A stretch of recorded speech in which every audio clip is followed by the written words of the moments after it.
Okay. Magandang umaga, mga kapatid, kaibigan. Narito na naman tayo para mag-aral sa salita ng Diyos. Bago tayo mag-umpisa, may hilingin ako sa inyo. Paki-subscribe, paki-like, paki-share sa aming munting YouTube channel para mapabilis pagpalaganap ang salita ng Diyos sa buong mundo at maipakilala natin ang ating Panginoong Hesukristo, nating Panginoong tagapagligtas. Paki-subscribe, paki-like, paki-share. Maraming salamat po. Tayo na'y manalangin. Ama naming Diyos na makapangyarihan sa lahat, salamat Panginoon sa umagang ito. Narito po kami, Panginoon, para mag-aral sa iyong salita.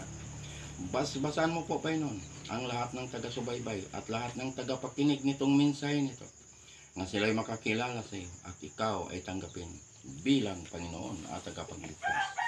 Ito ang aming hiling at samot dalangin sa pangalan ng aming Panginoong Hesukristo, na aming Panginoong tagapagligtas. Amen. Dito tayo mag-aral, mga kapatid kaibigan, sa Hebreo Kapitulo 10, versikulo 23 hanggang 27. Ito ang sinasabi dito sa versikulo 23. Panghawakan natin matatag ang pagpapahayag ng ating pag-asa nang walang pag-aalinlangan, sapagkat siya na nangako ay tapat. Panghawakan natin ang salita ng Diyos. Ipahayag natin ang kanyang salita, dahil ang Diyos na nangako ay tapat. Nangako ang Diyos na siya ay babalik para isama niya tayo doon sa kanyang kaharian. Ayan ang pangako ng Diyos. Ayan ang ating hinihintay, yung kanyang pagbabalik. Pangako ng Diyos yan, nga siya ay babalik. Kaya nga ipahayag ang kanyang salita nga may katapatan. Yan. Yan ang ibig sabihin ito sa versikulo 23. 24. Ito ang sinasabi dito sa versikulo 24. At ating isaalang-alang kung papaano gigisingin ang isa't isa sa pag-ibig at sa mabubuting gawa. Yan ang sinasabi dito. Gigisingin ang isa't isa sa mabubuting gawa. Anong ibig sabihin nito? Gumawa tayo ng mabuti. Huwag tayo gumawa ng masama. Yan ang ibig sabihin nito. Nga tayong mga anak ng Diyos, nga nakakilala sa Diyos, huwag na tayong gumawa ng masama. Yan ang ibig sabihin nito. Gigisingin tayo ng Diyos nga gumawa ng mabuti. Yan. Yan ang ibig sabihin nito sa versikulo 24. Nga pinaalalahanan tayo ng Diyos na huwag tayo gumawa ng masama. Kahit ayaw ng Diyos na tayo ay gumawa ng masama. Galit ang Diyos sa mga tao nga gumagawa ng kasamaan. Yan ang ibig sabihin yan. 25. Ito ang sinasabi dito sa versikulo 25. Na huwag nating pabayaan ang ating pagtitipon gaya ng ugali ng iba, kundi palakasin ang loob ng isa't isa, lalong-lalo na kapag inyong nakikita na papalapit na ang araw. Nakikita natin na papalapit na ang araw. Yung pagbabalik ng ating Panginoon. Yan ang ibig sabihin nito. Papalapit na ang kanyang pagbabalik. Kaya nga tayo ay gumawa ng mabuti. Huwag tayo gumawa ng masama. Dahil alam natin na papalapit na ang kanyang pagparito, ang kanyang pagbabalik. Malapit na. Kaya nga, ihanda ang ating sarili sa kanyang pagbabalik. Palapit na ang araw, ang sinasabi rito. Ang ibig sabihin, palapit na ang kanyang pagbabalik. Ang Panginoon ay nangako na siya ay babalik. Kaya ayaw ng Diyos na tayo ay patuloy nga gumawa ng kasamaan. Gumawa tayo ng mabuti. Kaya diyan nalulugod ang Panginoon sa bawat isa sa atin. Iwasan natin ang paggawa ng kasamaan. Baka abutan tayo ng pagbabalik ng Panginoon. Lagi tayong gumawa ng kasamaan.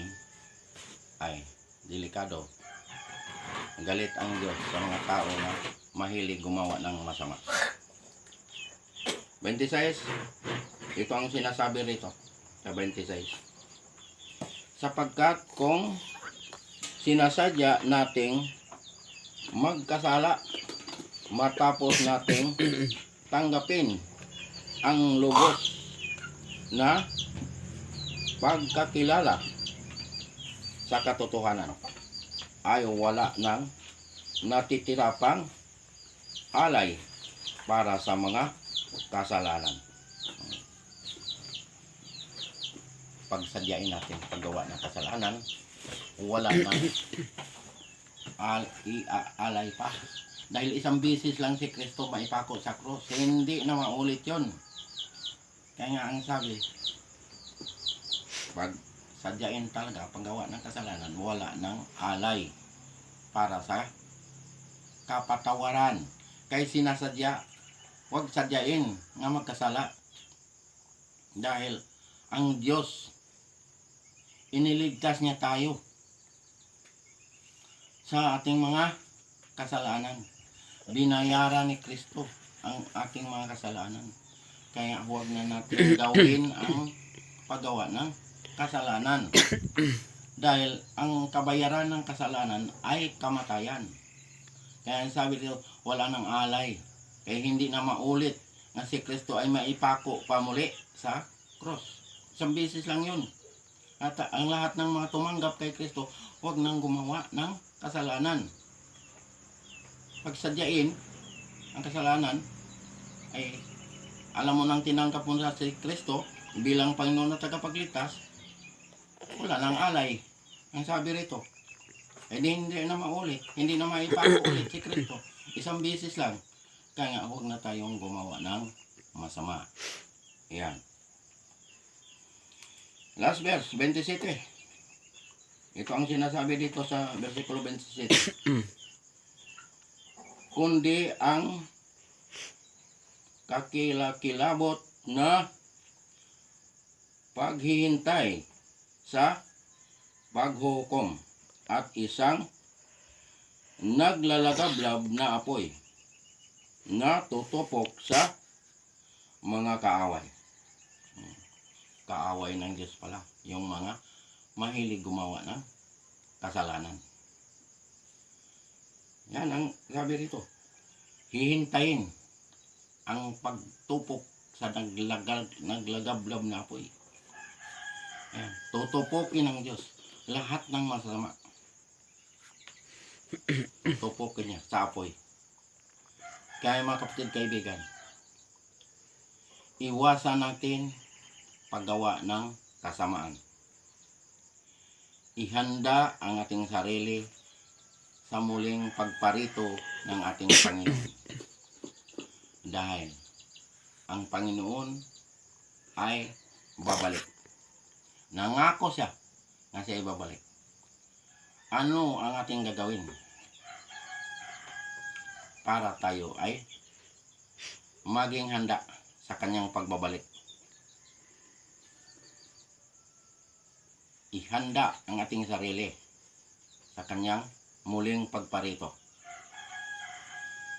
Anong gagawin para tayo ay makapaghanda sa kanyang pagparito? manalig kay Kristo, tanggapin si Kristo bilang Panginoon at tagapagligtas. Iyan ang paghanda para pangalan mo ay nakasulat sa aklat ng buhay. Iyan ang ating gagawin. Iyan ang paghahanda. Dahil pag hindi ka nananalig kay Kristo, hindi ka tumanggap kay Kristo bilang Panginoon at tagapagligtas, pangalan mo ay wala sa aklat ng buhay. Yan ang mangyari. Basta hindi ka manalig, hindi ka tumanggap kay Kristo bilang Panginoon at tagapagligtas, pangalan mo ay wala sa aklat ng buhay. Sigurado yan. Dahil si Kristo lamang ang tagapagligtas, wala nang iba. Kaya, pagkaligtasan ang hanap, kay Kristo tayo lumapit. Manalig kay Kristo, tanggapin si Kristo bilang Panginoon at tagapagligtas. Diyan tayo nagkaroon ng buhay na walang hanggan. Pangalan ay nakasulat sa aklat ng buhay. Iyan ang paghahanda. Pagkatapos mong tinanggap ang ating Panginoon, anong gagawin mo? Magpabautismo sa pangalan ng Ama, pangalan ng Anak, pangalan ng Espiritu Santo. Dahil ang bautismo ay mahalaga. Paglubog mo sa tubig, namatay ka kasama ni Kristo. Pag-ahon mo, nabuhay ka kasama ni Kristo. Ayan ang kahalagahan ng bautismo. Ikaw ay nagiging bagong nilalang na. Wala na ang dating pagkatao. Ikaw ay bago na. Pangalawang Korinto, Kapitulo 5, versikulo 17. Ikaw ay bagong nilalang na. Wala na ang dating pagkatao. Pag ikaw ay masama, huwag ka nang gumawa ng kasamaan. Dahil bagong nilalang ka na. Isang bisis lang si Kristo maipako sa krus. Hindi na maulit yun. Kaya nga, mga kapatid kaibigan, tayong mga anak ng Diyos, mga tumanggap kay Kristo bilang Panginoon at tagapagligtas, umiwas sa paggawa ng kasalanan. Tayo ay nakatawid na sa kamatayan tungo sa buhay na walang hanggan. 1:5:24. Buhay pa tayo, nakatawid na tayo sa kamatayan tungo sa buhay na walang hanggan. Bakit nakatawid tayo? Buhay pa tayo? Dahil namatay na tayo kasama ni Kristo. Nabuhay tayo kasama ni Kristo. Kaya nga, nakatawid na tayo sa kamatayan tungo sa buhay na walang hanggan. Tiyak ang kaligtasan.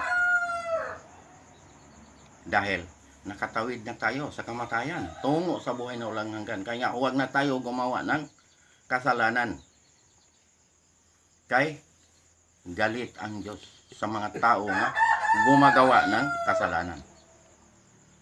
Ang sabi, hintayin ang pagtupok sa apoy. Dahil ang lahat ng masasama ay lilituloy ng Diyos sa pamamagitan ng apoy. Ayan, mga kapatid kaibigan, ihanda ang ating sarili. Pag nabautismuhan ka, ikaw ay ipinanganak muli sa Espiritu. Ikaw ay nagiging born again. Ipinanganak ka sa Espiritu. Kaya pag manatili ka sa laman, itong laman, mahilig ito gumawa ng kasalanan. Kaya, pag yan ka sa laman manatili, mamamatay ka. Dahil ang kabayaran ng kasalanan ay kamatayan. Kaya si Kristo namatay sa cross dahil sa kasalanan ko, kasalanan nating lahat. Kaya namatay si Kristo sa cross. Ang buhay niya, ang ibinayad ng ating mga kasalanan. Dugo ng ating Panginoon, ang ihinugas ng ating mga kasalanan. And yan ang kahalagahan ng bautismo, mga kapatid kaibigan. Katiyakan sa kaligtasan. Anong gagawin? Matapos ka mabautismuhan, sundin ang utos ng Diyos. Huwag lapastanganin ang utos ng Diyos. Huwag itakwil. Huwag burahin ang utos ng Diyos. Kaya ang sabi ng Diyos sa Juan 14, versikulo 15, kung iniibig ninyo ako, tutuparin ninyo ang aking mga utos. Yan ang sabi ng ating Panginoon. Kung mahal natin ang Diyos, tutuparin natin ang kanyang mga utos. Hindi niya sinabing, huwag na kayo sumunod sa aking utos, binura ko na. Hindi niya binura ang kanyang utos. May utos na binura. Ang utos nga nakasulat sa papel. Ay yung pagkatay-katay ng mga hayop taon-taon para iwisik, para sa kaligtasan. Ayun ang binura. Dahil naganap na ni Kristo sa cross sa Kalbaryo. Ang kanyang dugo ang ihinugas ng ating makasalanan. Kaya ayun ang hindi na ipasunod. Yun ang binura. Pero ang utos ng Diyos na nakasulat sa 2 tapyas na bato, hindi yan binura. Nananatili yan hanggang ngayon. Dahil ang daliri ng Panginoon ang isinulat yan sa 2 tapyas na bato. Hindi yan binubura. Dahil ayan ang magpapatunay sa bawat isa sa atin na tayo nakakilala sa Diyos. Huwag tayo gumawa ng kasamaan. Ito ang ating pinag-aaralan ngayon. Ito ang ibig sabihin yan. Nga, umiwas tayo sa paggawa ng kasalanan. Yan. Nasa utos ng Diyos. Yung 10 utos. Pag alam mo yung 10 utos, hindi ka gagawa ng kasalanan. Dahil alam mo ang utos ng Diyos. Anong sabi ng Diyos sa unang Juan, Kapitulo 2, versikulo 3 hanggang 4? Nakakatiyak tayong nakikilala natin ang Diyos kung sinusunod natin ang kanyang mga utos. Anong sinabi sa versikulo 4? Ang nagsasabing nakikilala ko siya, ngunit sumusuway naman sa kanyang mga utos ay sinungaling at wala sa kanya ang katotohanan. Yan ang sabi ng Diyos. Kilala mo ang Diyos, pero sumusuway ka, hindi mo alam ang katotohanan. Ay sinuway mo. Ang utos ng Diyos, naglagay ang Diyos ng palatandaan. Nasa pang-4 na utos, naglagay ang Diyos ng palatandaan. Ano ang palatandaan ng Diyos nga nilagay sa pang-4 na utos? Ang Sabat, ang ika-7 araw. Dahil ang Diyos nilikha itong mundo na ito sa loob ng 6 na araw.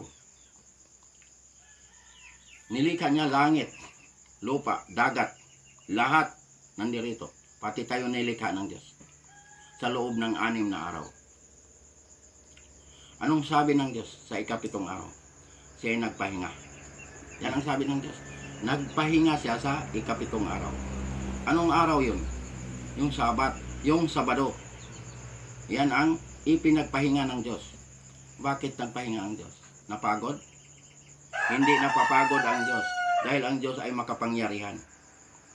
Sinabi ng Diyos nga siya ay nagpahinga para tayong kanyang mga nilalang, mga hinirang, mga anak sumunod sa kanya para tayo ay makapasok sa kapahingahan ng Diyos.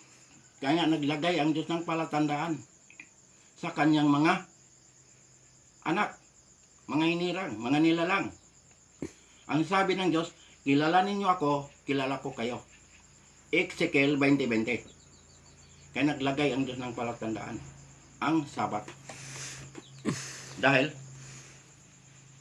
6 na araw, ang sabi ng Diyos, gumawa ka ng iyong gawain. Anong araw yung 6 na araw nga? Patrabahuin tayo ng Diyos. Linggo, umpisa sa linggo, magtrabaho. Lunes, Martes, Merkules, Huwebes, hanggang Biyernes, magtrabaho ang tao. Pero ang ika-7 araw, nagpahinga ang Diyos. Binasbasan, ibinukod, para sa Diyos. Para tayo ay sumamba sa Diyos. Ngayong araw na ito, Sabat ngayon, ito ang sinabi ng Diyos. Nga tayo'y nakakilala sa Kanya. At kilala tayo ng Diyos. Sambahin natin ang Diyos sa Espiritu sa katotohanan. Kaya sa bagong langit, bagong lupa, ang samba ron ay Sabat. Sabat ang samba ron, hindi linggo. Mababasa natin sa Isaias Kapitulo 66, versikulo 22 hanggang 23. Sa versikulo 22, mababasa mo ang bagong langit, bagong lupa. Mababasa mo yan. Sa versikulo 23, mababasa mo ang araw ng pamamahinga. Pag nakabasa ka ng araw ng pamamahinga, Sabat yan, hindi yan linggo. Pero dito sa hawak ko na Biblia, ang nakalagay dito ay Sabat. Sabat ang nakalagay dito. Lahat ng bansa pupunta ron para sumamba sa Diyos. Mukhaan, harapan. Nakikita natin ang Diyos na ating sinasamba. Yan. Sambahin natin ang Diyos sa Espiritu sa katotohanan. Lahat ng bansa, ang sabi ng Diyos, pumunta ron para sumamba sa Diyos. Hindi lang sinabi niya na kayo lang taga-Hudyo, mga taga-Israel, yun lang kayo pupunta rito para sumamba. Ang sinabi ng Diyos, lahat ng bansa pupunta ron para sumamba sa Diyos. Sambahin ang Diyos sa Espiritu sa katotohanan. Kaya mga kapatid, kaibigan, tinuturuan tayo ng Diyos kompleto para tayo makapunta ron sa bagong langit, bagong lupa nga pinaghaharian ng katarungan. Hindi na tayo magtaka bakit Sabat ang samba. Dahil dito pa lang sa lupa, tinuturuan na tayo ng Diyos. Pero mga kapatid kaibigan, hindi makapunta roon, hindi makapasok roon sa bagong langit, bagong lupa ang mga pangalan nga hindi nakasulat sa aklat ng buhay. Hindi makapagsamba roon. Dahil ang mga pangalan nga hindi nakasulat sa aklat ng buhay, iba ang destination nun. Ang destination nun ay lawa na apoy. Ang lawa na apoy, ayun ang pangalawang kamatayan. Ayun ang impyerno. Ayan ang paglalagyan ng mga pangalan nga hindi nakasulat sa aklat ng buhay. Pero kapatid kaibigan, ngayong umagang ito, pag kayo ay tumanggap kay Kristo, nananalig kay Kristo, tiyak, pangalan nyo ay nakasulat sa aklat ng buhay. Ayan ang sinabi ng Diyos. Mga pangalan na hindi nakasulat, itatapon niya sa naglalagablab na apoy. Ayan. Ayan kapatid kaibigan, delikadong lugar ang paglagyan ng mga pangalan na hindi nakasulat sa aklat ng buhay.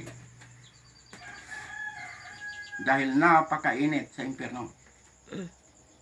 Kahit lang mapasok ka lang ng sigarilyo, aray-aray ka na. Yun pang kumukulo. Nga apoy. Ayan ang napakadelikadong lugar. Wala ka ng pag-asa pag mailagay ka diyang lugar na yan. Kaya mga kapatid kaibigan, paniwalaan natin itong mensahe na to. Dahil ito ay katotohanan. Ito ang magdala sa atin doon sa kaharian ng langit. Mga pangalan lamang na nakasulat sa aklat ng buhay. Yun lang maliligtas.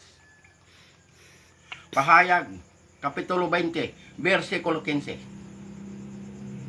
Ito hindi ito paghatol mga kapatid kaibigan. Ito ay nakasulat sa balaang kasulatan. Nga ang mga pangalan nga hindi nakasulat sa aklat ng buhay ay itatapon sa lawa na apoy. Ayan. Alam natin nga ang mga pangalan lamang nga nakasulat sa aklat ng buhay, yun lang ang makapunta ron. Yun ang makapagsamba ron. Sa bagong langit, bagong lupa nga pinaghaharian ng katarungan. Pagkaligtasan ang hanap, huwag tayo lumapit sa ibang pangalan. Kay Kristo tayo lumapit. Manalig kay Kristo. Tanggapin si Kristo bilang Panginoon at tagapagligtas. Diyan tayo nakabaton na kaligtasan. Tiyak, pangalan ay nakasulat sa aklat ng buhay.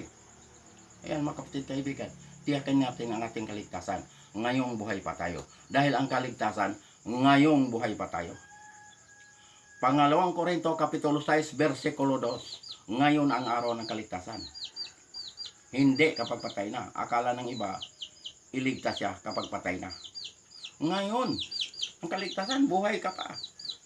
Kaya tiyakin mo ang iyong kaligtasan, ngayong buhay ka pa. Ihanda ang sarili mo sa pagbalik ng ating Panginoon. Ayan. Kaya mga kapatid, kaibigan, pag narinig niyo itong mensahe na to, paniwalaan niyo to. Dahil ito ay katotohanan. Walang halo nga kasinungalingan. Ang Diyos pag magsabi ay matutupad at magaganap. Kaya mga kapatid, kaibigan, dito ipinakilala ko sa buong mundo nga si Jesucristo ay Diyos nga nagkatawang tao. Siya ay tunay na Diyos at buhay na walang hanggan. Siya ang tagapagligtas, wala nang iba. Gawa 4:12. Walang ibang tagapagligtas. Si Jesucristo lamang. Kaya kay Kristo tayo lumapit. Huwag tayo tumawag ng ibang mga pangalan. Huwag tayo lumapit sa mga ribulto, mga larawan, mga imahin. Iwasan natin yan dahil alang ka na sa kapahamakan. Ang sabi sa Pahayag, Kapitulo 21, versikulo 8, ang mga tigsimbag Diyos-Diyosan ay itatapon niya sa naglalagablab na apoy at asopre. Ayan, delikado. Pag hindi tayo umiwas sa mga Diyos-Diyosan, mga larawan, mga imahin, lagi tayong harap-harap dyan. Aabutin talaga tayo sa paghatol ng Diyos. Yan. Ang sabi ng Diyos, mga anak, lumayo kayo sa mga Diyos-Diyosan. Unang Juan, Kapitulo 5, versikulo 21. Pinapalayo tayo sa mga Diyos-Diyosan. Yan ang sabi ng Diyos. Kaya mga kapatid, kaibigan, huwag lang kayong magalit. Iwasan natin yan dahil alang ka na sa kapahamakan. Hanggang dito na lang tayo, mga kapatid, kaibigan. Paki-subscribe, paki-like, paki-share sa aming munting YouTube channel, Marlon Coret YouTube channel, para mapabilis pagpalaganap ang salita ng Diyos sa buong mundo at maipakilala natin ang ating Panginoong Hesukristo, nating Panginoong tagapagligtas. Paki-subscribe, paki-like, paki-share. Maraming salamat po. Tayo na yung manalangin. Ama naming Diyos nga makapangyarihan sa lahat. Salamat po, Panginoon, sa mga salita mo naming napag-aralan ngayong umagang ito. Basbasan mo po, Panginoon, ang lahat ng taga-subaybay at lahat ng taga-pakinig nitong mensahe na to, na sila makakilala sa iyo at ikaw ay tanggapin bilang Panginoon at tagapagligtas. Ito ang aming hiling at samot dalangin sa pangalan ng aming Panginoong Jesucristo, naming Panginoong tagapagligtas. Amen. Amen.